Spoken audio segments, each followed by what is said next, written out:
주수할 것 많은 때에 일본 외로 처음이 열심히 있는 이분들 주여 보내주소서.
말씀 보시겠습니다. 말씀은 시편 103편입니다. 1절 내 영혼아 여호와를 송축하라. 내 속에 있는 것들아 다 그의 거룩한 이름을 송축하라. 내 영혼아 여호와를 송축하며 그의 모든 대를 칭송하시라. 그가 내 모든 죄악을 사하시며 내 모든 병을 고치시며 내 생명을 광야에서 성량하시고 인자와 공의로 하늘시키시며 좋은 것으로 내 소원을 만족하게 하사 내 청춘을 독수리같이 새롭게 하시는도다. 여호와께서 공의로운 일을 행하시며 억압당하는 모든 자들을 위하여 심판하시는도다. 그의 행위를 모세에게 그의 행사를 이스라엘 자손에게 알리셨도다.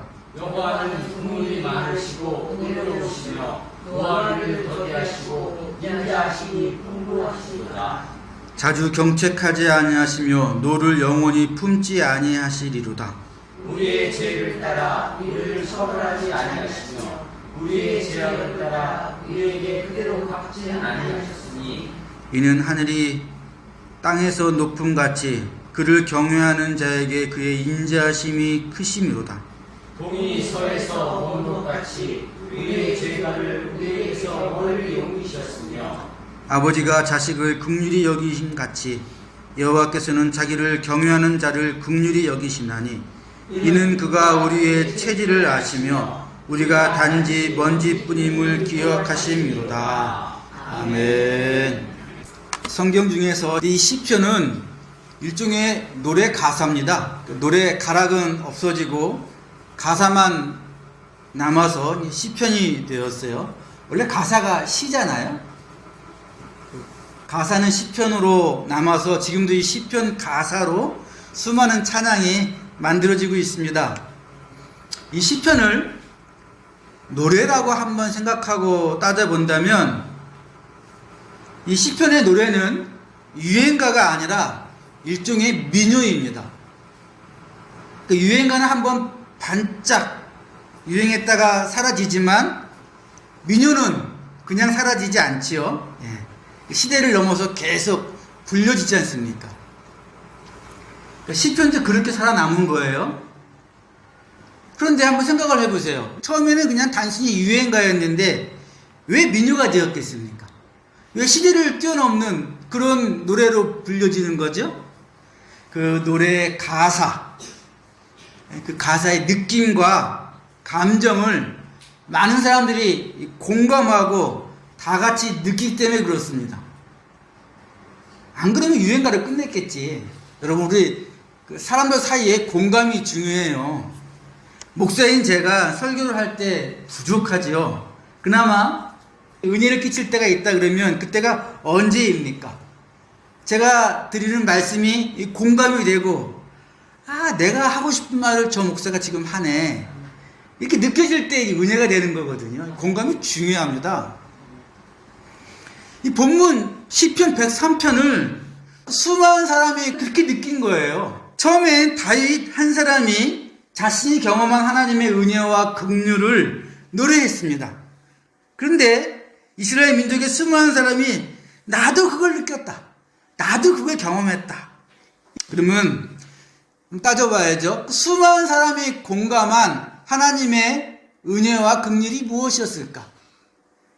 그것이 오늘 본문 10절 이하에 나오는데 제가 요약해서 읽어드릴게요. 10절에 이렇게 나오죠. 우리 죄를 따라 우리를 처벌하지 아니하시며 우리의 죄악을 따라 우리에게 그대로 갚지 아니하셨으니, 이제 유명한 말씀이 나오는데, 동이 서에서 먼 것 같이 우리의 죄가를 우리에게서 멀리 옮기셨으며 아버지가 자식을 긍휼히 여김같이 여호와께서는 자기를 경외하는 자를 긍휼히 여기셨다.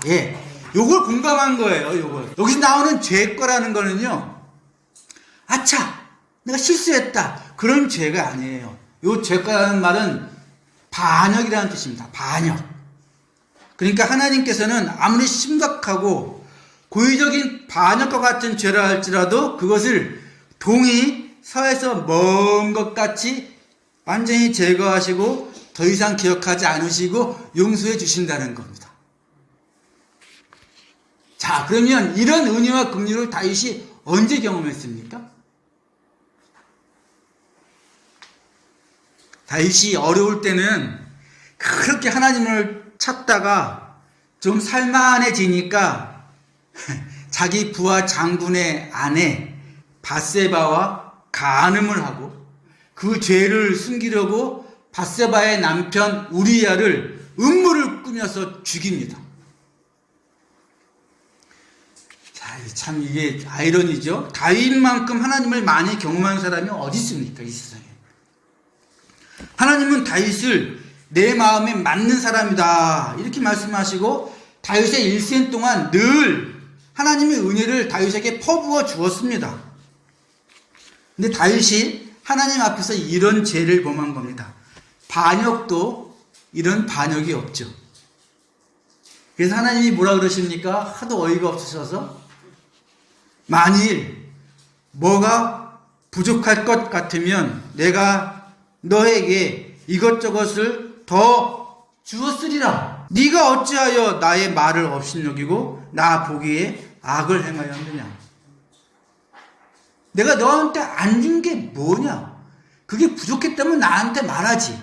내가 안 줬겠냐? 이미 준 게 얼마나 많은데.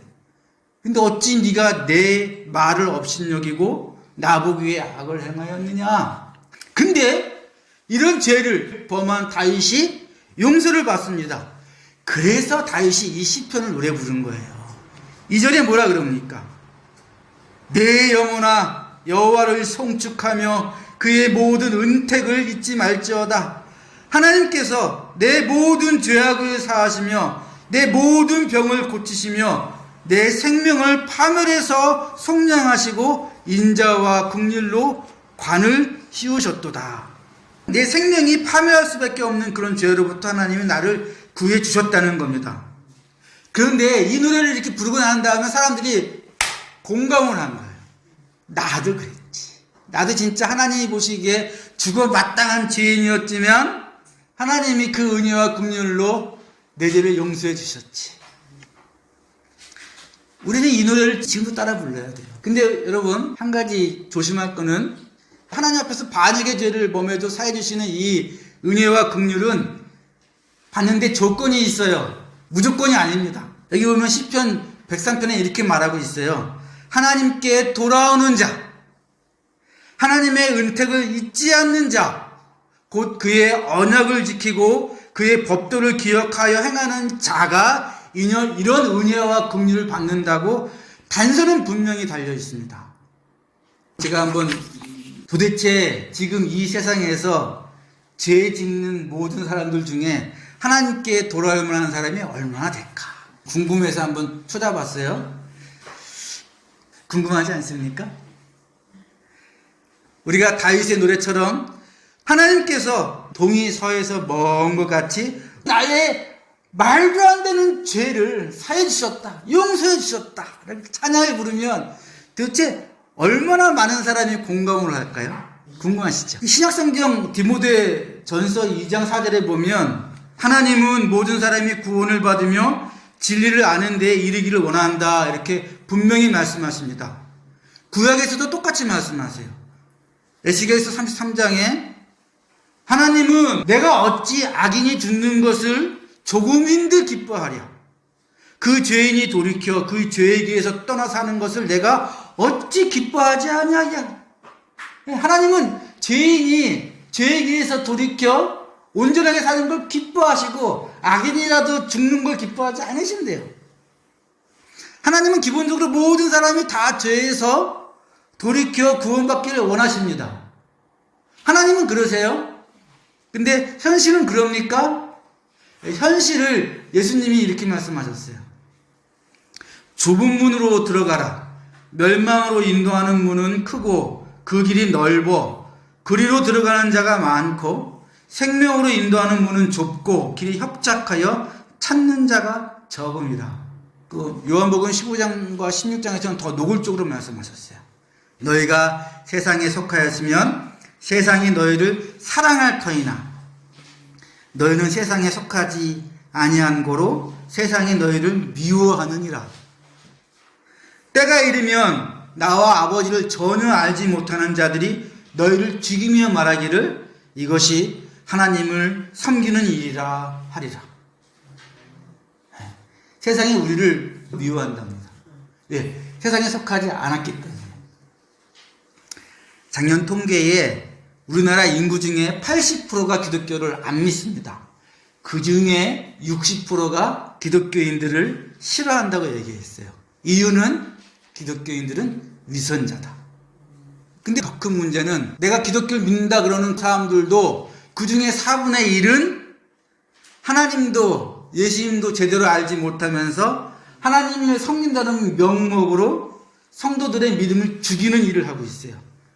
신천지 정광훈, 여러분 정광훈은 전 교단에서 다 이단으로 정죄를 받았습니다. 그런데도 정광훈이 얼마나 수많은 사람들을 끌고 다닙니까? 우리 주변이 이렇습니다, 여러분. 우리 걱정과 고민이 뭐예요? 야, 이렇게 험한 세상에서 우리가 사는구나. 우리가 어떻게 해야 이 험한 세상에서 믿음을 지키고 신앙을 지킬까요? 성경에 이런 말씀이 있어요. 너희는 믿지 않는 자와 멍에를 함께 매지 말라. 어찌 의와 불법이 함께하며 빛과 어둠이 사귈 수 있으며 노를 품는 자와 사귀지 말며 울분이 있는 자와 동행하지 말지니 그 행위를 본받아 내 영혼을 올무에 빠뜨릴까 두려워할지라. 성경에 있는 말씀인데 여러분 이 말을 까마귀 노는 곳에 백로야 가지 마라 이런 말로 오해하시면 안 됩니다. 진짜 이 말이 그런 말이라 그러면 왜 성도에게 이 세상에서 빛과 소금이 되라 말씀하십니까? 그리고 왜 세상 끝까지 가서 제자들을 불러 모으라고 말씀을 하세요? 말이 안 되잖아요. 우리끼리 모여 살면서 이 세상과 동떨어져 신앙을 지켜야지. 그런 말씀이 아닌 거 아시겠죠? 이 말씀은 무슨 말씀입니까? 자신과 주변을 살피며 살라는 겁니다. 우리는 어차피 우리를 미워하는 60%, 믿지 않는 80%, 기독교인이라 그러면서도 하나님과 예수님을 잘 모르는 사람들 가운데 있으면서 살고 있는 거예요. 그걸 부정하면 안 됩니다, 여러분. 그걸 인정하면서 이제 뭐 하셔야 돼? 잘 살피시라는 거예요, 주변을. 안 그러면 어떻게 됩니까? 금방 동화되고 금방 세속화되거든요. 이게 쉽나요, 근데? 지켜나가는 게? 그래서 우리 믿음의 선조들은 한 가지 방법을 만들어냈습니다. 그게 1년 동안 절기를 지키는 겁니다. 부활절을 중심으로 그 앞에 예수님의 고난을 되새기는 사순절을 놓고요. 부활절 이후 50일이 지나면 성령 강림절을 놓습니다. 그 뒤에 쭉 지나서 추수감사절이 있고요. 여러분, 추수감사절을 왜 한 해의 마지막 절기라 이렇게 얘기하냐면, 원래는 추수감사절 지나고 다음 주가 대림절이 시작하는데, 대림절부터 한 해의 시작이었습니다. 원래 기독교 절기는 대림절부터 새해였단 말이에요. 대림절이 뭡니까? 대림, 예수님이 오시는 성탄절을 기뻐하시고 준비하고, 그리고 다시 오실 예수님의 재림을 기대하는 절기를 지키는 겁니다. 4주간 지난 다음에 이제 성탄절이 오는 겁니다. 성탄절이 끝나고 나면 주현절이라고, 예수님이 드디어 내가 하나님의 아들이다 라고 드러내시는 그 주간을 또한 7주간 정도 지켜요. 그게 이제 주현절. 그 다음에 이제 사순절이 시작되는 겁니다. 그리고 부활절. 그 다음에 성령 강림절. 왜 이걸 정했다고요? 야, 이 세상에서 그냥 엄벙덤벙 지냈다가는 우리 신앙을 지킬 수 없겠구나라고 선조들이 생각을 해가지고 1년을 그렇게 절기를 쫙 만들어 놓으신 겁니다. 절기를 지키면서 하나님의 은혜와 긍휼을 기억하도록 한 겁니다. 여러분, 기억이 중요합니다. 여러분, 우리 신앙이 한두 번 마음을 팍 찌르는 큰 감동이나 경험이 있으면 신앙이 커질 것 같습니까? 아니라는 거 아시죠? 네, 그렇지 않습니다. 하나님은 우리의 체질을 아시는 분입니다. 그래서 하나님이 하신 방법이 있어요. 처음부터 하나님은 내가 세상을 6일 동안 짓고 7일째에 쉬었으니 너희도 매주 안식일을 지켜라. 하나님은 처음부터 인간은 일주일에 한 번은 하나님을 향하여 예배를 드리도록 정하신 거예요. 우리의 체질을 아시니까. 여러분, 신앙은, 믿음은 계속 하나님의 행하심을 기억하고 고백하고 찬양함으로 성장되어 가는 겁니다. 그래서 어떻게 하셨냐면, 하나님이 때가 되면 양을 잡아 피의 제사를 드려서 죄를 씻는 그 의식을 치르게 하셨어요. 출애굽한 다음에 뭘 정하셨습니까? 유명한 절기 6월절. 왜?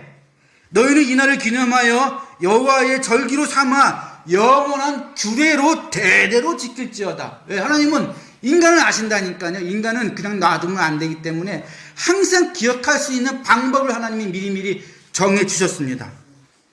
너희가 애굽에서 나와서 노예 사이에서부터 탈출한 것이 너의 힘으로 된 것이 아니고 나의 은혜와 긍휼로 되어진 것을 대대로 기억하라는 겁니다. 항상 기억하라는 겁니다. 근데 여러분, 오해하시면 안 되는 게, 기억하라는 말씀이 단순히 과거를 한번 회상하고 돌아보라는 말씀이 아니에요.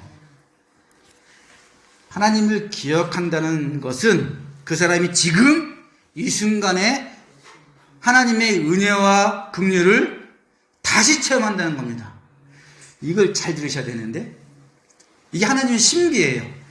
여러분, 우리가 기억한다 그러면 과거의 일을 기억하죠. 근데 하나님은 과거, 현재, 미래 이런 시간에 구속을 받습니까? 하나님은 시간에 구속받는 분이 아니에요. 의미가 없어요. 우리는 과거의 일을 기억하고 하나님 그렇게 하셨지라고 다시 한번 되새기지만 그게 하나님한테는 현재라고요. 내가 기억을 하면 내가 과거에 있었던 하나님의 은혜와 하나님의 긍휼을 기억하면 그 기억이 현재의 일이 되는 겁니다. 성경에 대표적인 예가 나와 있어요. 누구냐면 탕자예요. 탕자. 아버지의 재산을 창기와 함께 다 말아먹은 그 탕자가 어떻게 회복됩니까? 아버지한테 돌아가면 살 수 있다. 이걸 기억합니다. 아버지 집에는 종들도 나보다 훨씬 잘 먹고 잘 사는다는 걸 기억하는 거예요. 그래서 아버지의 집으로 돌아가서 회복되는 겁니다. 기억하는 자가 회복되는 겁니다. 기억하는 자가 하나님의 은혜와 긍휼을 현실로 만드는 거예요. 이게 기억의 힘입니다. 우리 기독교에서는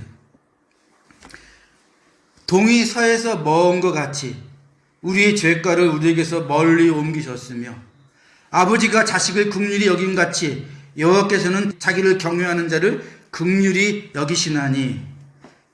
이 말을 기억하는 사람은 내가 어떤 죄를 지었든 하나님께 용서를 빌고 지금 당장 회복될 수 있어요. 근데 이 말을 기억하지 못하거나 이 말씀을 듣지 못한 자들은 계속 그 죄에 머물고 죄에서 허우적거리다가 말라비틀어지는 겁니다. 오늘이 추수 감사, 한 해를 감사함으로 돌아보는 겁니다. 올 한 해 내 삶에 하나님이 주신 수확과 소득이 무엇이 있었는가? 그게 하나님의 은혜와 긍휼이 없이 되어졌겠는가? 나에게 있는 건강과 나의 지혜와 나의 모든 인간 관계들은 다 하나님의 손길 가운데 있지 않았을까? 그렇지. 그걸 기억하는 자는 하나님의 은혜와 긍휼을 지금 현실로 또 만드는 겁니다. 그걸 따져보고 돌아보고 기억하는 사람이 지금 현재 임하고 있는 하나님의 은혜와 긍휼을 다시 경험하는 겁니다. 이 말씀 끝나고 나면 성찬식을 거행할 건데 성찬식도 그리스도의 피와 살을 기억하는 겁니다. 여러분 다 기억이에요. 기억함으로 하나님의 은혜와 긍휼을 현실로 만드는 거예요. 우리가 떼는 떡은 그리스도의 몸에 참여함이 아니냐. 우리가 마시는 이 포도주 잔은 예수님이 말씀하셨죠. 내 피로 세운 새 언약이니 이것을 행하여 마실 때마다 나를 기념하라. 여러분 우리가 성찬의 떡을 먹으면 예수님의 부활의 몸에 참여하는 겁니다. 이미 현실로 예수님의 부활의 몸, 우리가 그렇게 없고자 하는 예수님의 부활의 몸을 경험하는 거예요. 우리가 포도주를 마시면 이게 나의 새로운 언약이니, 우리가 받은 새로운 언약이 뭡니까? 늘 말씀드린 것처럼 새하늘과 새 땅에서 우리가 예수님의 보좌에 같이 앉아서 이 땅을 다스리는 왕과 같은 지위를 누리는 거 아닙니까? 약속이거든요. 근데 네가 이 잔을 마실 때마다 그 약속이 새록새록 새로워지고 지금 현실로도 이루어지고 있는 것이다. 우리가 이 세상 사람 중에서 적어요. 우리나라만 해도 80%는 안 믿습니다. 근데 우리는 이미 포도주를 마시면서 떡을 먹으면서 예수님의 부활의 몸을 입고 이미 그리스도가 앉은 그 보좌에 같이 앉아서 이 땅을 국률한 눈으로 바라보면서 약자와 어려운 사람들을 성령의 능력과 하나님의 능력으로 하나님의 지혜로 도와줄 수 있는 그런 다스리는 자가 되는 거래요. 여러분 기독교에서 다스리는 자는 어떤 자입니까? 군림하는 자가 아니에요. 이 세상은 다스리는 자가 군림하는 자지만 너희는 다스리려면 다스리는 자의 종이 되어야 될 것이다. 이게 우리가 다스리는 방법이거든요. 그러니까 우리가 남들은 도와줄 생각도 없고 내 것만 챙기기 바쁜데 우리는 왜 도와주려고 그럽니까? 이미 왕처럼 행동하고 있는 거예요. 왜 어려운 사람들을 기꺼이 그 어려움을 내가 감수하려고 그럽니까? 내가 이미 왕처럼 다스리고 있는 겁니다. 이 땅을 살아나갈 때 우리가 하나님의 은혜와 긍휼을 기억할 때마다 반역과 같은 죄도 용서받는 그런 은혜가 있고 하나님의 은혜와 긍휼을 기억할 때마다 나의 어려움의 그 모든 부분을 하나님이 직접 감내하시면서 우리 길을 인도하시지 않겠습니까? 이게 기억의 힘이라고요. 오늘 추수감사절로 하나님의 은혜와 긍휼을 기억하시고 경험하시고 또 이제 성찬식에 참여하셔서 예수님의 부활의 몸을 직접 경험하시고 그리고 예수님의 피의 잔을 마시면서 예수님이 주신 그 약속을 더 분명히 느끼시는 그런 여러분들 되시기를 주의 이름으로 간절히 축원합니다.